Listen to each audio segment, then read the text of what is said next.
어제 우리가 새로운 삶을 살기 위한 어떤 방법, 니고데모에 대해서 말씀을 드리면서 어제 설명을 좀 했는데 어떻게 보면 우리들의 생애를 뒤돌아볼 수 있는 좋은 기회입니다.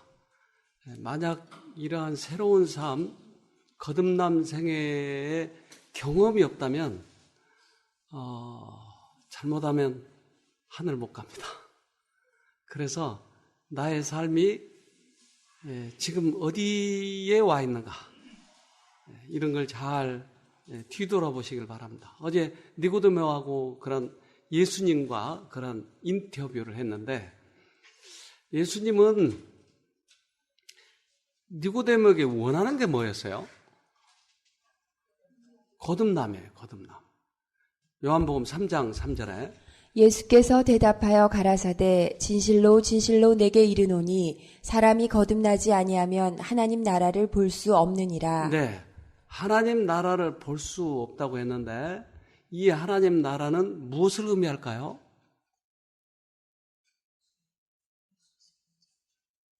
하나님 나라. 우리는 앞으로 예수님이 재림하실 때 이 땅에 하늘나라가 만들어져요. 또 하나의 하늘나라는 우리 마음의 시작이 되는 것이에요. 그래서 구분 없이 이 두 가지 다 의미하는 것이에요. 내가 마음속에 하늘나라가 시작이 되지 않으면 결국 그 하늘나라를 못 가니까. 그래서 이 하늘나라를 너희들이 못 보겠다.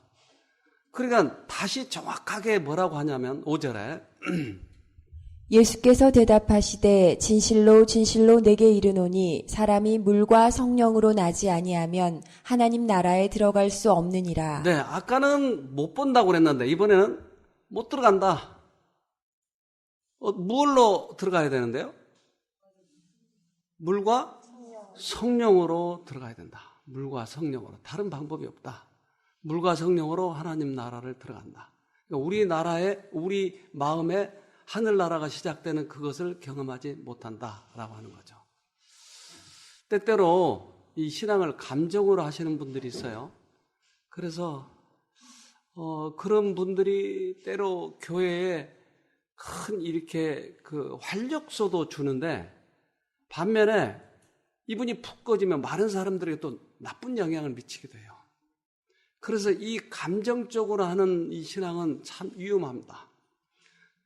그런데 사단은 그 감정을 많이 이용하지만 때때로 하나님께서도 하나님을 만날 때 이 감정이 있어요. 이것을 잘 우리가 구분해야 될 뿐만 아니라 그 감정이 온다 할지라도 나중에 결국은 하나님과 믿음의 관계에서 승리해야지 그 감정만 계속 따라가다 보면 나중에 엉뚱한 것으로 가는 거예요. 그래서 꼭 신앙은 감정과 일치하지는 않습니다. 그래서 내가 기쁨이 있고 즐거울 때는 신앙을 잘하고 그렇지 않을 때는 푹 꺼지고 하는 거 여러분 잘 점검해야 돼요. 내가 지금 이게 진짜로 가고 있는지 아닌지. 여기 오셔서도 처음에는 잘 되는 분들이 있어요. 막 모든 게 즐겁고. 근데 그 사이에 이 믿음을 붙잡아야 될 텐데 이걸 믿음을 붙잡지 않냐고 그 감정에만 취해 있다 보니까 쉽게 나중에 끊어져 버려요. 어떤 사람은 잠이 잘 온대요. 여기 오면. 그러면 그거에만 만족하고 있으니까 더 이상 진전하지 않아요.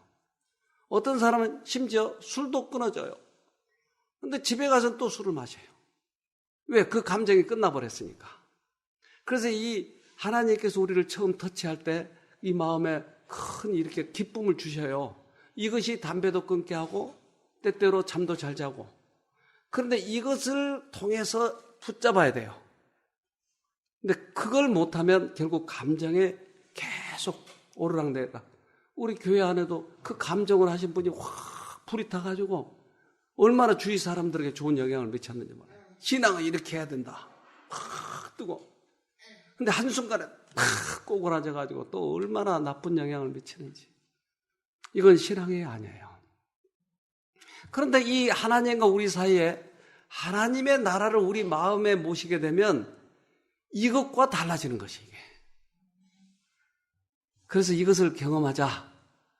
십자가에서 하나님께서는 그것을 우리에게 경험할 수 있다라고 얘기합니다. 하늘의 사단은 계산을 해보니까 IQ가 한 6,000쯤 되더라고요. 6,000쯤.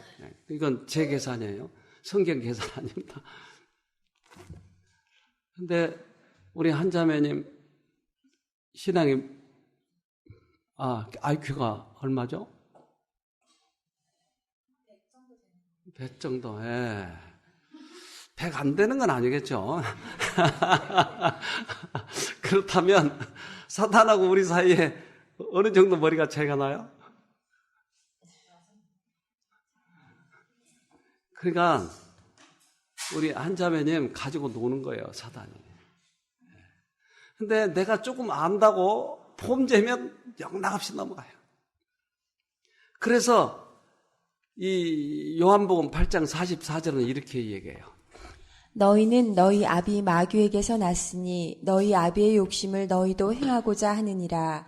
저는 처음부터 살인한 자요 진리가 그 속에 없으므로 진리에 서지 못하고 거짓을 말할 때마다 제 것으로 말하나니 이는 저가 거짓말장이요 거짓의 아비가 되었음이니라. 거짓의 아비. 이제 거짓의 아비 정도 되려면 어느 정도 거짓말을 잘해야 될까요? 진짜 사기꾼은 상대방이 사기 당한 줄 모르게 사기를 당하는 거죠. 맞습니까? 네. 우리 여기 그 사기 당한 사람 많이 취급하시는 분 한 분 계시는데 사기 당한 분 진짜 사기 당한 줄 모르게 당하죠. 예. 대단한 사기꾼이에요, 그건. 근데 어설픈 사기꾼은 이게 사기 당하면서 알아요. 아, 이게 사기구나. 이건 사기꾼 아니에요. 근데 여러분들 사기 당할 수도 있습니까? IQ 6,000원짜리한테? 그러면 진짜 불쌍한 건 뭐예요? 상이 당하면서도 사기 당한 줄을 모르고 있다니까요. 근데 우리 조상 할머니 중에 한 사람도 그랬어요. 그 할머니도 사기 당한 줄 모르게 사기를 당하는 거예요. 그래서 뭐에 당했어요? 창세기 3장 6절에 여자가 그 나무를 본즉 먹음직도 하고 보암직도 하고 지혜롭게 할 만큼 탐스럽기도 한 나무인지라 여자가 그 실과를 따먹고 자기와 함께한 남편에게도 주매 그도 먹은지라. 자, 사기를 당했어요. 지금 뭘로 사기를 당했어요? 사단하고 이 얘기하는 동안에 뭐가 쏙 들어왔어요. 뭐가 들어왔어요 이게? 생각과 감정이 들어왔어요. 그러니까 그전에는 안 먹고 싶었는데 먹고 싶다 이 말이에요. 그러니까 우리가 나도 모르는 사이에 내 감정이 변해져 있었다고 하는 것을 내가 인정을 하지 않는다니까요. 내가 신앙을 잘하고 있는 것처럼 착각하게 한다니까요. 감정적으로. 그러니까 여기에 단단히 당해 있는 것을 이걸 인정하지 않으니까 좀처럼 새로 거듭날 수가 없는 것이에요. 이게. 여기 영갓이라고 하는 게 있어요. 한번 봅시다.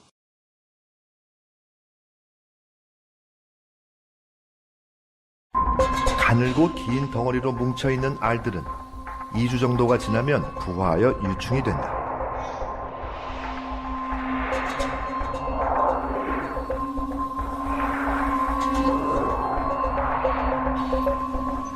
이제 연가시의 유충을 육상으로 옮겨줄 운반자가 필요한 때다.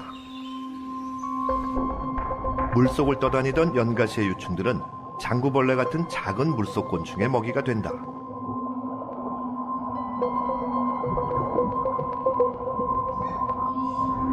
연가시의 유충은 장구벌레의 장세포 안에서 혼황 상태로 지내며 숙주가 자라서 물 밖으로 나가기를 조용히 기다린다.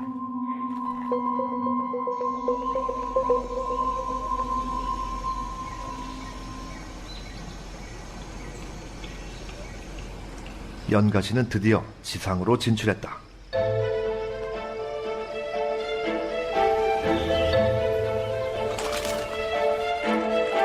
운 없는 모기는 사막 위의 밥이 되었지만 모기 속의 연가시는 다시 새로운 숙주의 몸으로 옮겨간다. 그리고 사마귀의 장 속에서 자리를 잡고 성장한다. 또다시 반복되는 고도의 숙주 조종. 연가시가 원하는 때, 연가시가 원하는 곳으로 사마귀는 움직인다. 연가시는 사마귀의 행동을 조종해서 물로 돌아가는 것이다. 그 긴 몸을 숙주의 뱃속에 숨겨놓는 일도 대단하지만 숙주를 조종해 물속으로 돌아가는 것은 더욱 놀랍다. 사마귀의 투신 자살은 기생충의 숙주 조종 중에서도 가장 드라마틱한 이야기다. 연가시는 어떻게 이런 엄청난 일들을 해낼 수 있는 것일까?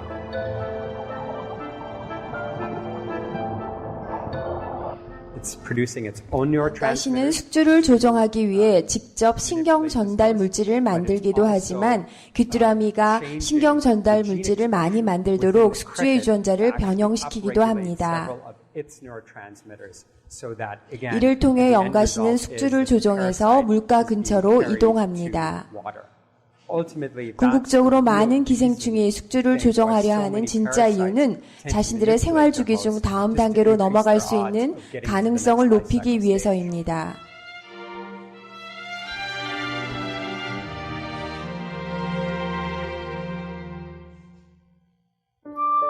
전혀 다른 세상으로 삶의 무대를 옮기는 일은 무척이나 힘들고 어려운 일이다. 연가시뿐 아니라 대부분의 기생충에게 그 과정은 목숨을 건 모험이다.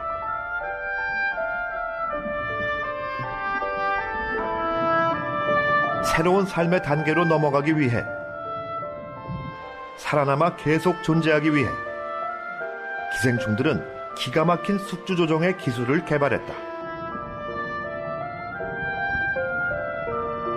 숙주 조종은 기생충의 삶을 효과적이고 풍요롭게 만드는 최고의 전략이다.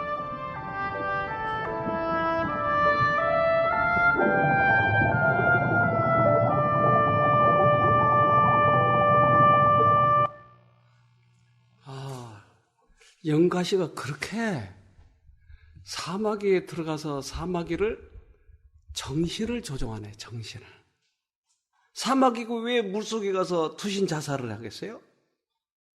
사마귀의 정신을 이용해서 물속으로 들어가게 만드는 것이에요. 대단한 거죠. 우리들이 감정을 통해서 들어온 사단의 이 애벌레가 우리 안에 들어오면 우리를 끌고 다니는 거예요.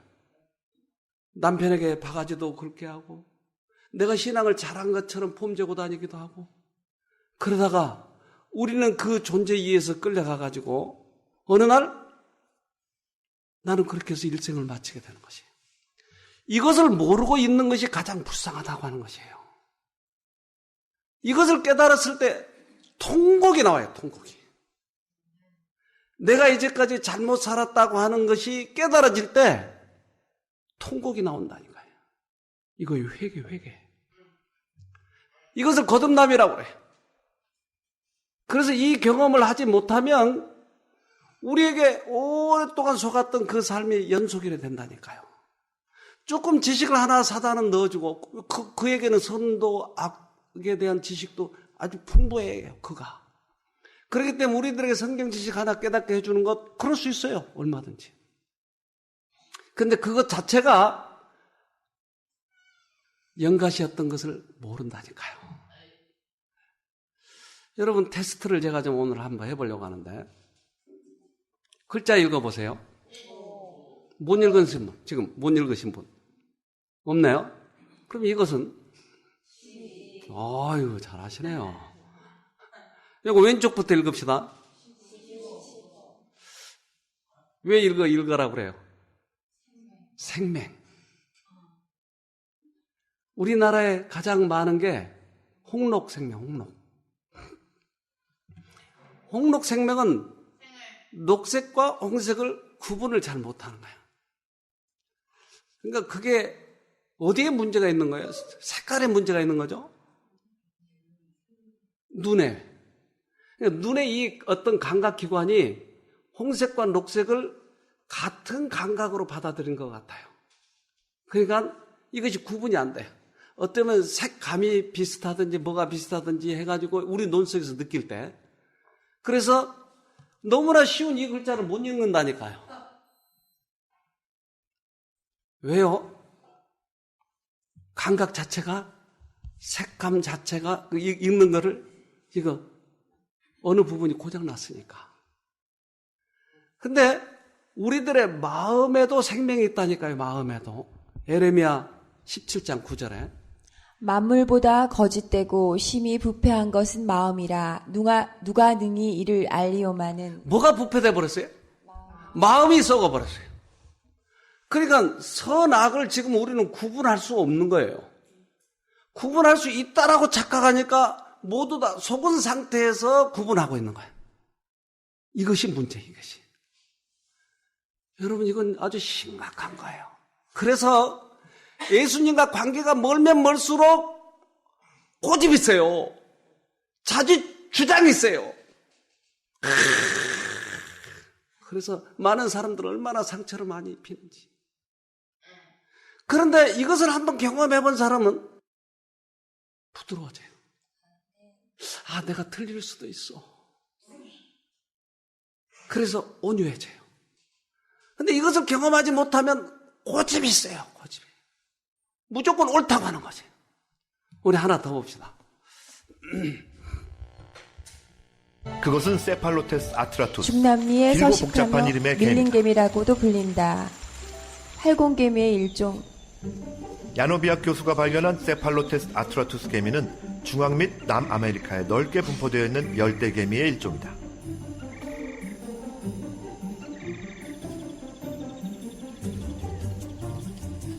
이들은 주로 죽은 나무나 새 배설물을 먹고 산다. 땅에도 가끔 내려오지만 주 생활 무대는 높은 나무 위다. 별로 특별할 것 없는 세팔로테스 아트라투스 개미가 야노비악 교수의 눈에 띈 건 바로 이 빨간 배, 엉덩이 때문이다. 저와 제 동료는 개미의 배, 즉 엉덩이 부분을 빨갛게 만드는 기생충이 있다는 것을 발견했습니다. 그 기생충의 이름은 머머코네마 네오트로피쿰이며 이 개미 집단의 약 5%가 기생충에 의해 감염된 상태입니다. 빨간 엉덩이가 과일인 레드베리 같다고 해서 이 감염개미는 레드베리 앤트라고도 불리운다. 세팔로테스 아트라투스 개미는 새의 똥을 가장 좋아한다. 새의 배설물에는 소화가 덜 된 곤충 같은 영양가 있는 것들이 많기 때문이다. 하지만 그 안에는 개미의 엉덩이를 빨갛게 물들이는 머메코네마 네오트로피쿰 선충의 알이 들어있기도 하다.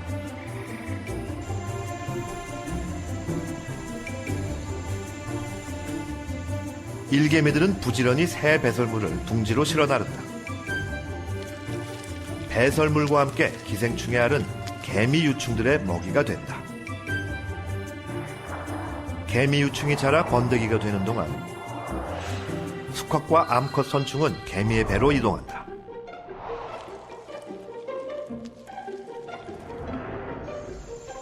유충이 성장하여 어른 일개미가 됐지만 감염된 개미는 아직은 까만색이다.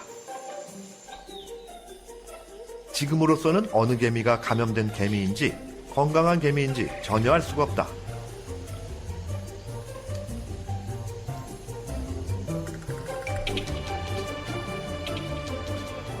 그럼 기생충들은 보이지 않는 개미의 뱃속에서 무엇을 하고 있는 것일까?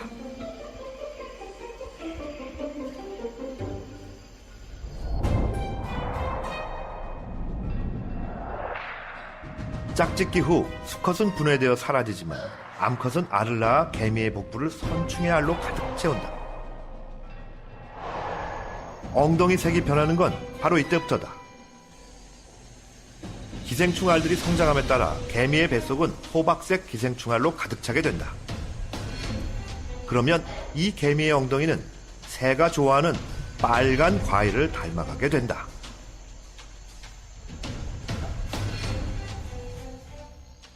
resembling fruit. 이러한 essentially. 모습과 행동은 개미들을 마치 과일처럼 보이게 만들어서 새들의 관심을 끌게 합니다. 이러한 현상은 바로 이 기생충이 밀린 개미에게 미치는 영향입니다. 이렇게 해서 머메코넬마 네오트로피쿰은 다시 새에게로 돌아가고 그들의 한살이는 완성된다. 물론 기생충에게 감염되었다고 해서 모든 빨간 개미가 다 새에게 먹히게 되는 건 아니다. 빨간 과일 천지인 이곳에서 새의 눈에 드는 건 아주 운이 좋아야 가능한 일일 테니까. 용이 주도한 머메코넬마 네오트로피쿰은 그래서 또 다른 숙주 조정을 준비했다. 새의 눈에 잘 띄도록 개미 엉덩이를 높이 쳐드는 일이다.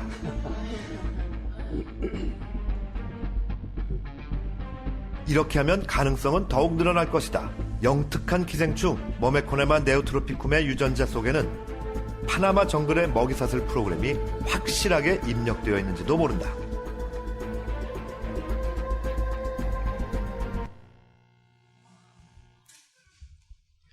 개미 엉덩이를 들고 있는 것이 참 무섭죠? 사단에게 감염되어 있어서 자기 고집을 세우고 있는 거 여러분 보이잖아요. 자기가 감염되어 있는 것조차 몰라요. 자기를 내세우는 것이 이게 잡혀먹기 위한 것이라고 하는 것을 몰라요.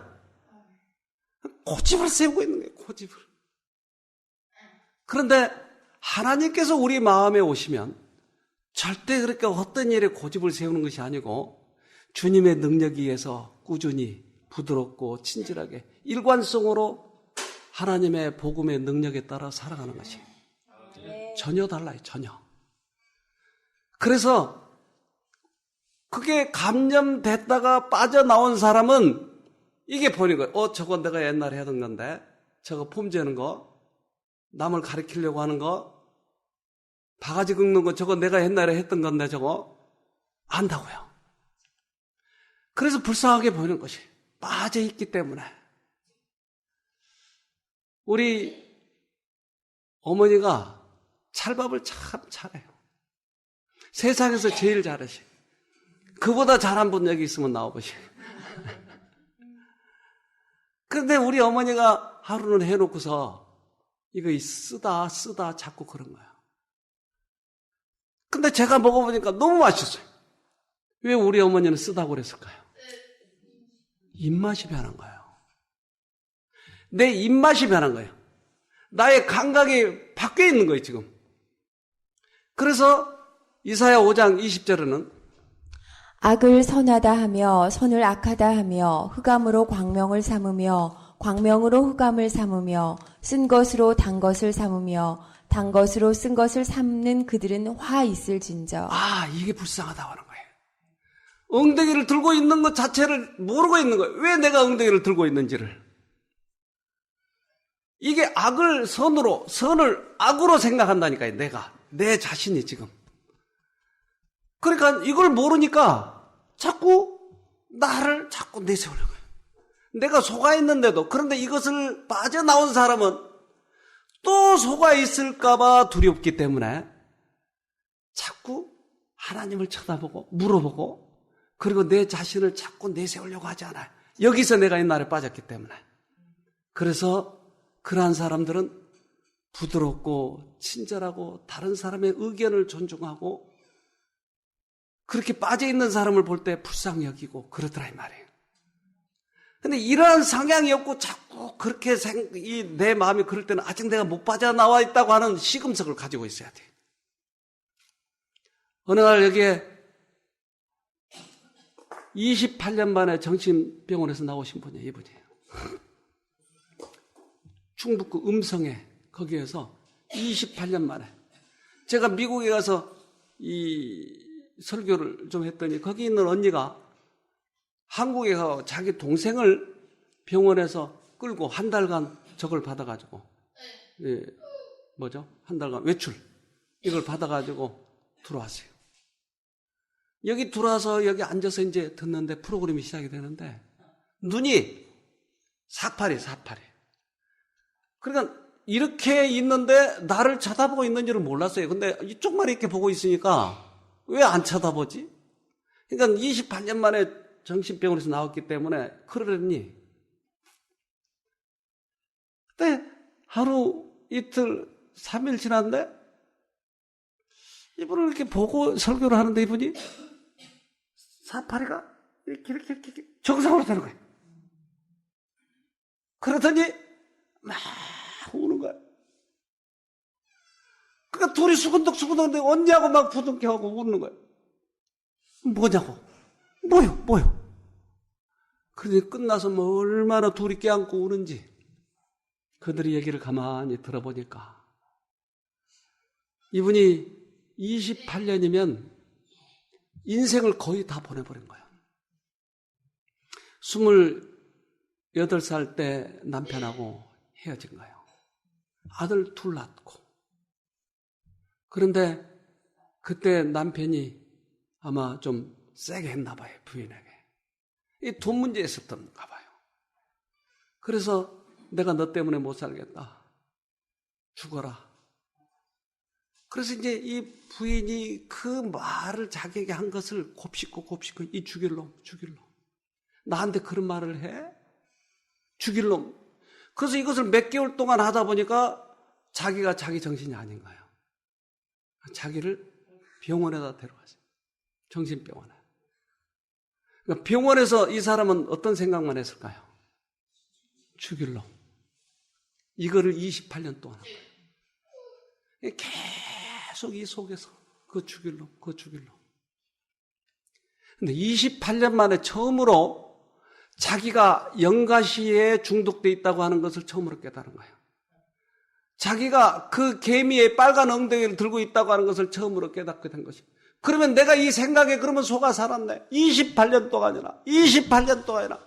그러니까 항상 그 생각에 빠져있는 그가 눈이 항상 이렇게 사파리처럼 돌아가 버린 거예요. 근데 이것을 깨달으니까 사파리 눈이 정상으로 돌아오는 거예요. 그러니까 언니를 붙잡고 나 28년 동안 나 그렇게 속아 살았어. 계속 울고. 그가 나중에 여기 서서 간증을 하더라고요. 여러분 28년이 28년. 28살, 29살 때부터 평생을 그 인생이 다 늙었잖아요. 50 그때 몇 살이었어요? 50. 평생을. 근데 이것을 깨달은 다음에서야 비로소 이제 돌아오기 시작하는데 엄청 울었어요. 참 엄청 울었어요. 처음에 들어올 때의 모습이에요. 나갈 때 이렇게 웃습니다. 그 생각에 사로잡혀서 그가 옆에서 수없이 얘기했어요. 그 죽일 놈 생각 잊어버리세요. 근데 자기 이 마음의 감정을 놓지 못하는 것이에요. 여러분 얼마나 불쌍해요? 그런데 우리도 그럴 수 있다고 하는 것이 우리도. 그래서 마태복음 16장 24절에는 이렇게 얘기합니다. 이에 예수께서 제자들에게 이르시되 아무든지 나를 따라오려거든 자기를 부인하고 자기 십자가를 지고 나를 좇을 것이니라.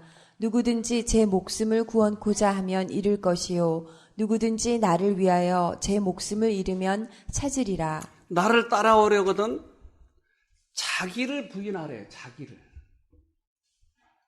자기를 부인한다는 말은 옳은 것은 놔두고 나쁜 것만 부인하고 가자는 얘기죠. 그러니까 다 속아요. 대부분의 사람들이 이렇게 생각해요. 그래서 내가 악한 것만 포기하려고 하는 거예요.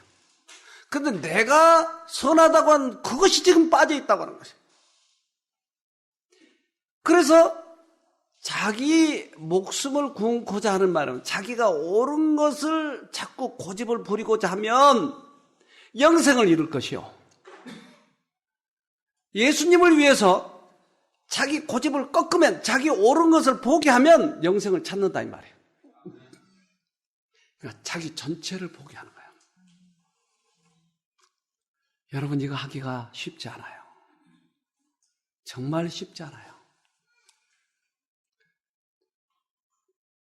제가 이런 경험을 몇 번 하고 났을 때 기진맥진해지더라고요. 내가 지금 분명히 옳은 거, 이게. 분명히 옳은 건데 이것을 포기할 때. 제일 첫 번째 경험이 우리 집사람하고 대판 싸울 때. 나는 옳은 얘기를 하기 위해서 다른 사람들과 만나서 점잖게 이 얘기를 해야 되는데 우리 집사람이 거기서 다 얘기해버린 거예요. 자기 먼저. 그것도 따따따따따따따 다 얘기해버리는데 내가 할 얘기가 뭐가 있어요? 다 얘기해버렸어요. 이건 너무너무 중요하고 이 집의 가장에 내가 이 얘기해야 되는데 내가 서서히 이 얘기하려고 그러고 있는데 다 얘기해버린 거예요. 말이 좀 늦는다고 좀 더듬거린다고 자기가 다 얘기해버리고 이게. 여러 남자들이시여 이러면 참을 수 있겠어요? 집에 와가지고 얼마나 소리를 지르니 이 마누라가 내가 이 얘기하는데 당신이 다 해. 근데 옛날 같으면 잘못했어요. 그런데 어가 뭐야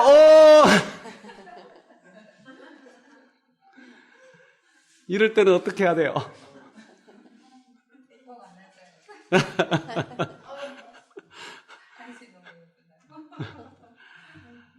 근데 내 생각 속으로 지나가는 게 이 여자를 그만두면 내가 내 신세가 나중에 어떻게 될 건가? 저런 여자는 반드시 고집을 꺾어놔야 돼. 그래서 더 큰 소리를 지른 거예요. 이 마누라가 보자 하니까 더 소리를 지르는데 뭐가 지나가는 거예요. 야, 내가 너한테 그렇게 했니? 누구 목소리 같아? 이게 하나님 목소리인데 지금 여기서 이 목소리를 들으면 내가 마누라한테 나중에 어떻게 되겠어요? 내 신세가. 그러면 저 마누라한테 내가 쥐어 살려 그러면 평생이 마누라한테 그렇게 굴복하고 살려면 어떻겠어요? 그러니까 그 순간적으로 이런 생각이 들어요. 하나님 조금 이따 조금 이따 얘기할게요. 좀 기다리세요. 그리고 또 이겨야 되니까. 근데 이 생각이 두 번, 세 번 들을 때 이 남자로서 이제까지 평생 살아온 거예요. 나는 봉건주의 사회에서 평생 굳어져 있는 이 남자를 버려야 된다고 하는 거예요. 그러면 내가 남자를 버리면 내가 남은 게 뭐가 있어요? 남자로 태어나가지고. 자존심, 가정을 내가 보호해야 된다고 하는 어떤 의무. 이런 모든 것을 버려야 된다고 하는 밀려오는 이 생각이 도저히 견딜 수가 없는 거예요. 근데 처음으로 내가 하나님을 붙잡았어요, 그때. 그러니까 그 전에 성경절도 많이 외우고 많이 했죠. 그리고 때때로 나의 이 자존심을 꺾지 않을 때는 하나님 말씀을 내가 순종을 했어요. 근데 이 내 자존심, 이걸 꺾으려고 할 때. 근데 이것을 내려놓을 때 너무 힘들었어요. 그때 하나님, 그러면 당신이 알아서 해주세요. 내 자신이 그때 처음으로 꺾인 거예요. 처음으로. 그리고 나서 전혀 다른 왕국이 있다고 하는 것을 처음으로 알게 됐어요.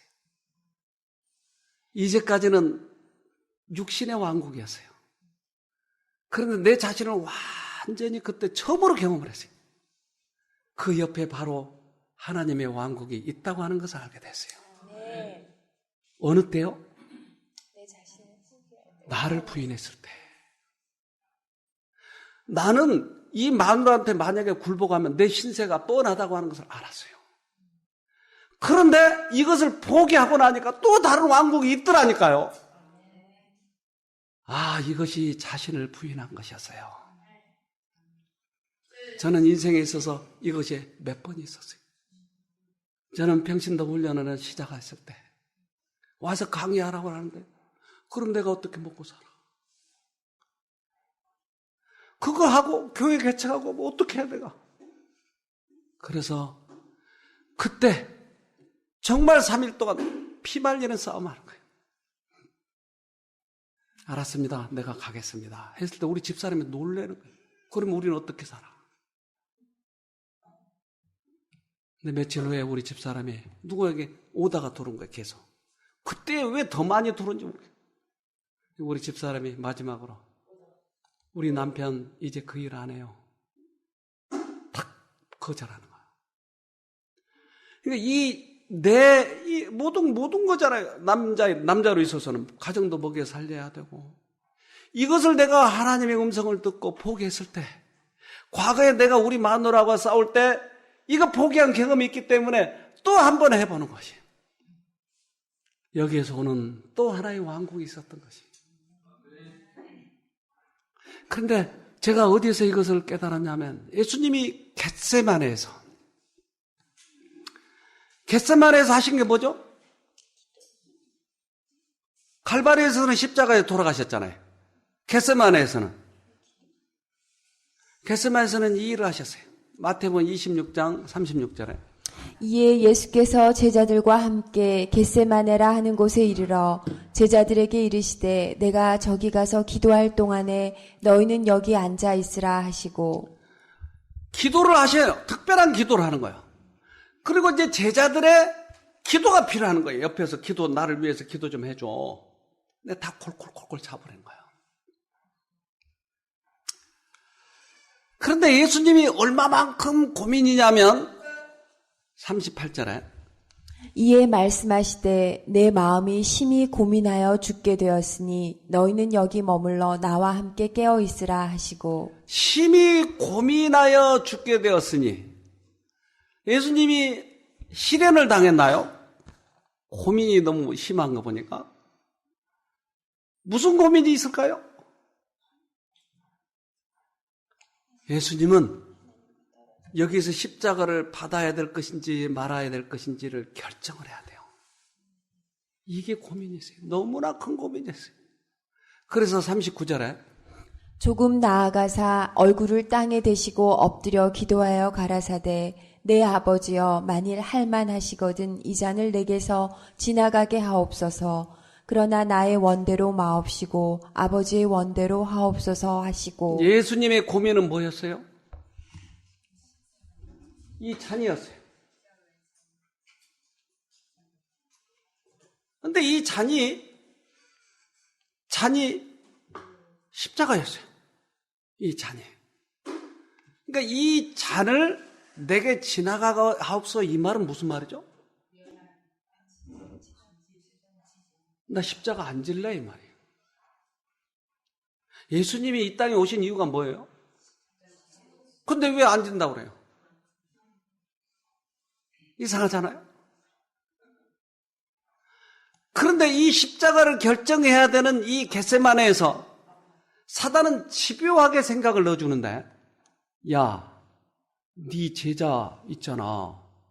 유다가 너 팔아먹잖아. 베드로가 너 배반하잖아. 그러면 네 제자들도 너를 부인하는데 세상의 모든 사람이 네가 십자가에 죽는다고 그래서 누가 받아들이겠어? 야, 웃긴다, 웃겨. 빨리 포기해.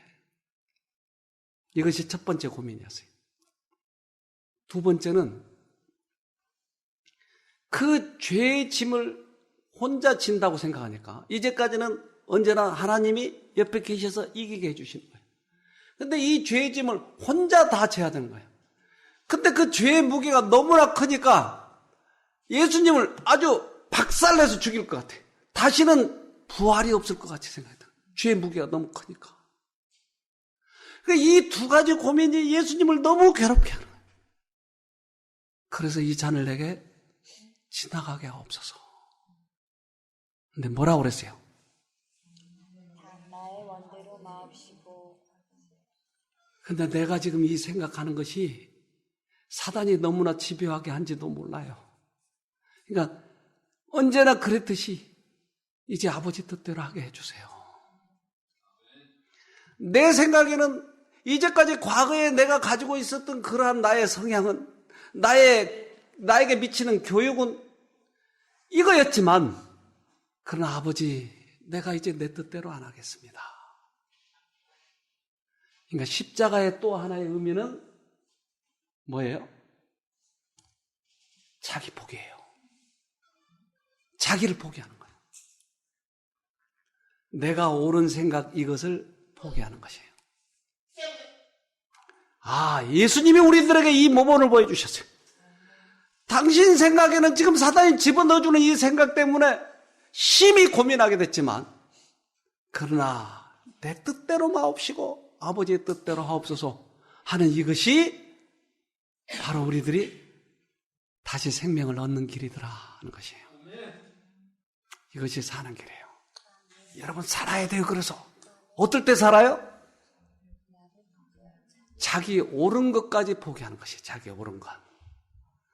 여기 우리 아파트에 고구마를 심어가지고 고구마를 거두고 있어요. 지금. 고구마를 얼마나 큰 것을 이렇게 했는지 보니까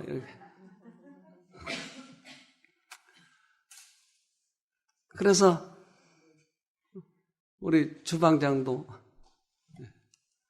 이 아가씨는 많이 그때 회복됐는데 너무 빨리 나간 것 같기도 하고. 근데 이 땅에서 보니까 촉촉해가지고 저렇게 고구마가 많이 나왔어요. 여기다가 심으면 밀이 잘 날까요? 잘 나겠죠? 근데 밀이 땅에다 심으면 이렇게 싹이 나요. 근데 이런 땅에다 심으면 어떨까요? 안 나요. 왜 안 나죠? 이렇게 마른 땅에다 심으면. 습기가 있어야 되나요? 왜요? 밀을 심으면 밀이 썩어야 거기서 새싹이 나와요. 맞죠? 촉촉이. 근데 안 썩으면 안 나와요. 그래서 성경은 이렇게 얘기해요. 요한복음 12장 24절에 내가 진실로 진실로 너희에게 이르노니 한 알의 밀이 땅에 떨어져 죽지 아니하면 한 알 그대로 있고 죽으면 많은 열매를 맺느니라. 네. 한 알의 밀이 땅에 떨어져서 썩어버리면 새싹이 나오는데 안 썩으면 안 나온다. 내 자신이 포기가 돼야 새싹이 나온다 이 말이에요. 썩지 않으면 안 나와요.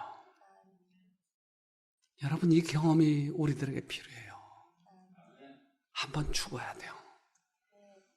근데 이 죽음, 감정은 나를 건드리고 과거의 나의 경험은 도저히 안 돼. 어떻게 이렇게 할 수 있어? 그런데 이것을 경험한 다음부터는 이것을 내려놓게 되는 거예요. 이것을 예수님이 설명한 것이에요. 니고데모에게. 니고데모가 뭐라고 그러냐면 어찌 그런 일이 있을 수 있나이까? 어찌 그런 일이 있을 수 있나이까? 어떻게 내 자신을 내려놓는데 내 자신이 변화가 됩니까? 내가 변화되려고 해야 변화되지? 어찌 그런 일이 있을 수 있나이까? 예수님이 아니야. 이것은 하늘에서 있는 일이 아니고 이 땅에서 있는 일이야. 그렇게 얘기하는 거예요. 그러니까 우리가 한 번도 포기되지 않는 사람은 어찌 그런 일이 있을 수 있나이까?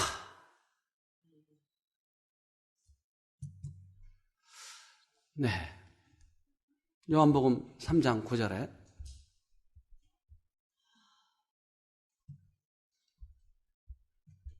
니고데모가 대답하여 가로되 어찌 이러한 일이 있을 수 있나이까? 어찌 이런 일이 있을 수 있나이까? 내가 변하기 위해서는, 내가 선한 일을 하기 위해서는 내가 해야지 나를 포기하라니요. 그게 무슨 말이 돼요? 근데 예수님은 우리들을 거듭나게 해주는 것은 내가 하는 것이 아니다. 술을 싫어하게 해주는 것은 내가 하는 게 아니다. 뭐라고 그랬어요 이게? 가라사대 무릇 사람의 할 수 없는 것을 하나님은 하실 수 있느니라. 무릇 사람이 할 수 없는 것을 하나님은 하신다. 술 먹고 진탕 술주정뱅이들을 바꿀 수 있을까요? 여기 이 사람도 바꿔놨어요. 어떤 사람인지 아세요? 술 먹고 저렇게 술 취해가지고 비틀비틀. 그래서 이 사람을 바꿔놔가지고 여기 이 자리에서 이거 술 먹지 말라고 설교할 사람이 있다니 이게 참 기가 막힌 일이 아니세요. 자신과의 싸움이에요.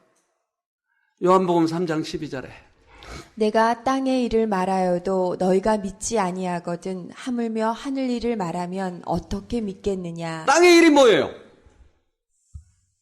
하늘에 가서 변화된다고요? 하나님 오시면? 아니요. 이 거듭남만은 땅에서 해야 된다.